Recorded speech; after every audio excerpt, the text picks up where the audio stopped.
Hi everyone, it's Erin from DIY Passion and welcome to my YouTube channel. I figured it was high time that I start answering some questions in person on camera. I've been blogging at DIYpassion.com for the past 5 years. So here we are with the YouTube channel, and I figured for my very first video I would answer one of the most common questions that I get, and that is it usually stems from a place where people say, I'm not handy, I can't DIY. If I was going to buy a tool, what tool should I pick up? So in light of that, I have ranked my top 5 favorite power tools that I think any DIYer or DIYer to be should have in their toolkit. And what I've done is I've also ranked them, number 1 being kind of the must-have, and then once you have that one, move on to number 2, number 3, number 4, number 5. And I'm sure some people will disagree with my choices. It was a bit hard to narrow it down to 5, but we'll go with this, and if I have to do another video of the next 5, then we'll do that too. Okay, so my very first tool, power tool that is, that I think you should pick up if you want to try some DIYs around the house is, and drum roll, it would be a drill, a power drill, and or this, which is sort of the cousin or the brother of the drill, which is an impact driver.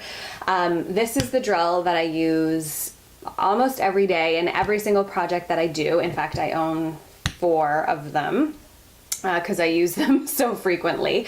And this specific one is what I like for a beginner. This Ryobi brand is fabulous. They come with these great 18-volt batteries that you can just take out, you plop them into a charger, and then you pop them back in. And in fact, they work on a system, so the battery on this drill will work on this impact driver, and it will work on many of the other tools that I have in my toolkit and that I'm gonna show you today. So if you're gonna start with sort of a set, this is a great place to start. Also a really good price point. You can usually pick up the drill and another power tool in kind of a boxed deal at the Home Depot for about, $100, $120, really depending on the tool, but you're not going to be breaking the bank purchasing something like this.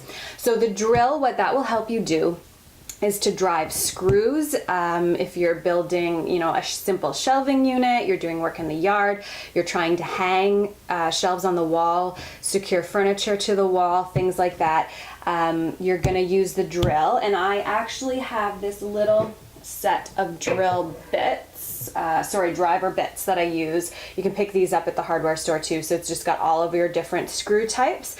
And they fit right into the front of the drill. You just tighten it up and away you go. If you're trying to make holes with your drill, then that's where you need the drill bits. And excuse this kind of crude DIY setup that I have. It's just a wood block that I've put holes into, but this keeps all of my drill bits.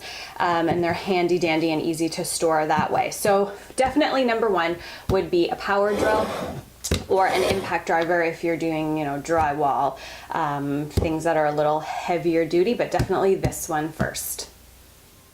Okay, so for my second choice, this was a bit of a toss-up, but I decided that if you're gonna have something like a drill that will secure something, that your next thing should be something like a saw to cut or make holes. So here's the saw that I have been using for quite a long time, and I recommend it for all beginners, and mine doesn't even have the blade in it right now, but it is a basic corded jigsaw. What the jigsaw is going to do, you'll use it this way.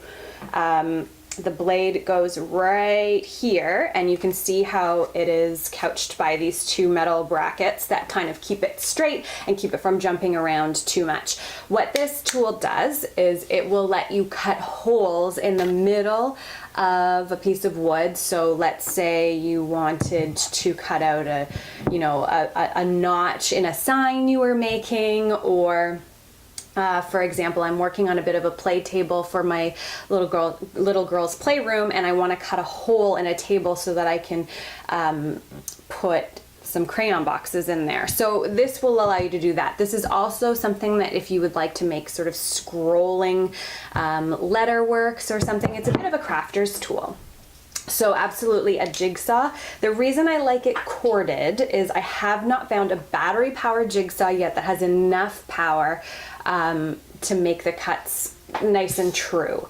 The trick with this is that it's a powerful saw with lots of finesse. So a great beginner saw, you can install a doggy door with it too, which is really handy. So that would be my number 2 choice, would be definitely a jigsaw.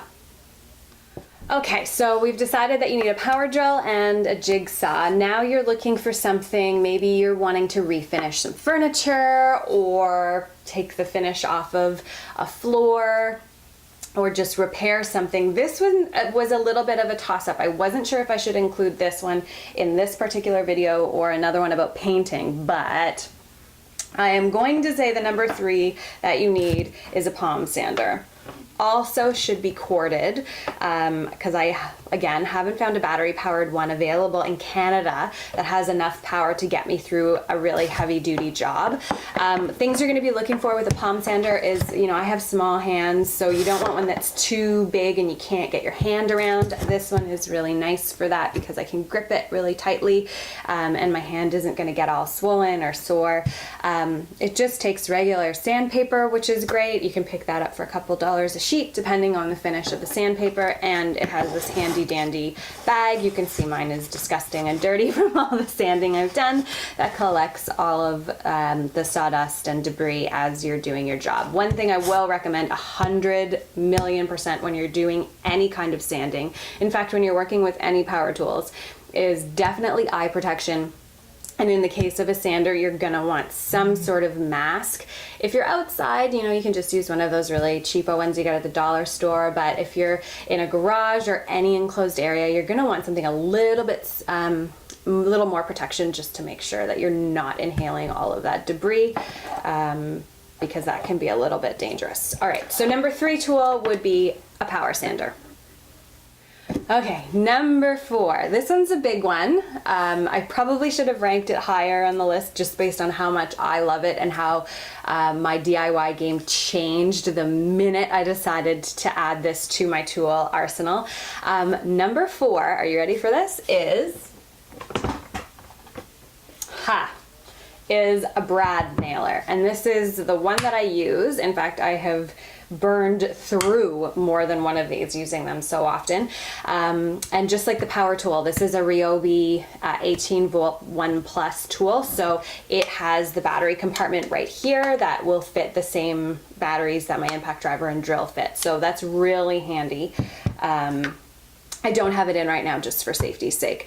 This will take up to 2-inch brad nails, things that you can do with a cordless nail gun. Oh my goodness, you can finish furniture, you can add trim to your walls, to your doors, to your windows. We've installed a privacy screen in our yard, we have built lawn furniture, we've done simple repairs. Planking a wall with shiplap is super on trend these days, and it's really difficult to plank a wall without one of these. It leaves the tiniest of holes that you can either just leave or you can fill with wood filler and then paint over. This is an absolute DIY game changer and nothing to be afraid of, provided that you're wearing the proper safety gear and you know, you just take your time.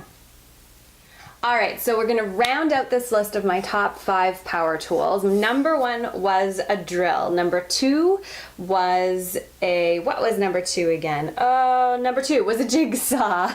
Number 3 was a palm sander. 4 is a cordless brad nailer. And number 5 is definitely not one that I can bring in here because it's heavy, but it would be my compound sliding miter saw.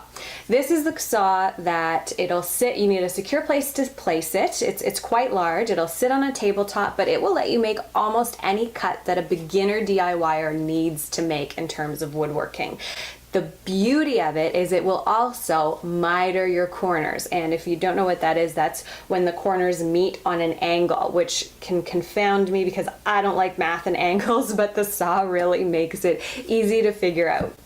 So with that, you can cut trim, you can create picture frames. In fact, I've made picture frames using my miter saw before, and it made it an absolute breeze. So those are my top 5 power tools that every DIYer needs to start with: drill, impact driver, sander, jigsaw, miter saw. You can find out more about all the products that I recommend by visiting www.diypassion.com, and we'll see you soon.